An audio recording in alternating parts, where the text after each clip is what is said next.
एक गांव था, नाम था ढोलकपुर। बड़ा ही शांत और सुंदर गांव था। लोग हमेशा खुशी से झूमते थे क्योंकि उस गांव में रहता था महाराज रायस्टार, जो अपने गांव के लिए एक शेर था, जो कभी अपने लोगों के साथ गलत होने नहीं देता था। लेकिन उस गांव में छुपा था एक डरावना राज, एक राज जो सबके दिल में था पर जुबान पे नहीं।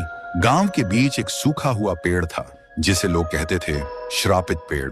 ना कोई उसके पास जाता, ना कोई उससे आंख मिलाता। हर पूर्णिमा के अगले दिन उस पेड़ के नीचे एक लाश मिलती थी। लोग कहते रात में कोई आता है और लाश छोड़ जाता है, लेकिन कभी किसी ने कुछ देखा नहीं, और देखता भी कैसे। जो देखता वो अगले दिन पेड़ के नीचे होता था। एक दिन रायस्टार ने ठान लिया, बस अब और नहीं, इस राज का अंत मैं ही करूंगा, क्योंकि ढोलकपुर का नाम मिट्टी में मिल रहा था।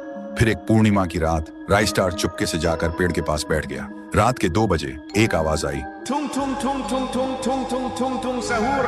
और फिर वो पेड़ भूत में बदल गया। वो भूत कुछ अजीब सा था, एक भयानक शैतानी हंसी वाला चेहरा, आंखें बड़ी बड़ी। वो पेड़ चल के एक घर के गेट को जोर जोर से खटखटाने लगता है। तभी एक आदमी डर के मारे आवाज सुन के बाहर निकलता है। वो भूत अपने लकड़ी जैसे हाथ से एक ऐसा थप्पड़ मारता कि उसकी सांस वहीं थम जाती है, और उसी जगह उस लाश को ले जाता है और वापस फिर से पेड़ बन जाता था। देखते ही रायस्टार का दिल कांप जाता है, पर वो कुछ बोलता नहीं।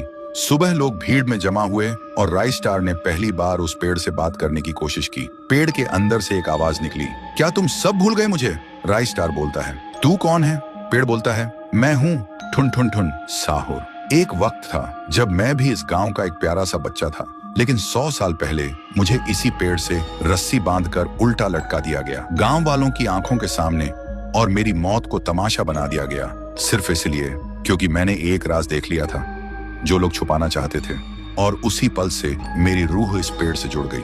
उस दिन से मैं इंसान नहीं, एक सज्जा बन गया, और हर पूर्णिमा में एक राजदार को चुनता हूँ और फिर उसे उसकी खामोशी का हिसाब देता हूँ। रायस्टार बोलता है, लेकिन अब तो वो लोग मर चुके हैं ना, जो तेरा कसूरवार थे। अब तू मासूम लोगों को क्यों मार रहा है? पेड़ कुछ देर चुप रहता है, फिर बोलता है, ठीक है, बस एक बार मुझे याद करो, एक दिया जला दो, फिर मैं कभी किसी को नहीं मारूंगा। फिर रात में सब लोग आते हैं, एक एक दिया जलाते हैं, और तभी पेड़ अपने आप से आग पकड़ लेता है, और आखिर में मुक्ति मिलती ठुन ठुन ठुन साहुर को। उस दिन के बाद गांव में कभी कोई लाश नहीं मिली। हर पूर्णिमा में लोग एक दिया जलाकर उसकी यादों को जिंदा रखते हैं, क्योंकि अगर भूल गए तो सपने में एक आवाज सुनाई देती थी, tung tung tung tung tung tung tung tung tung सहूर।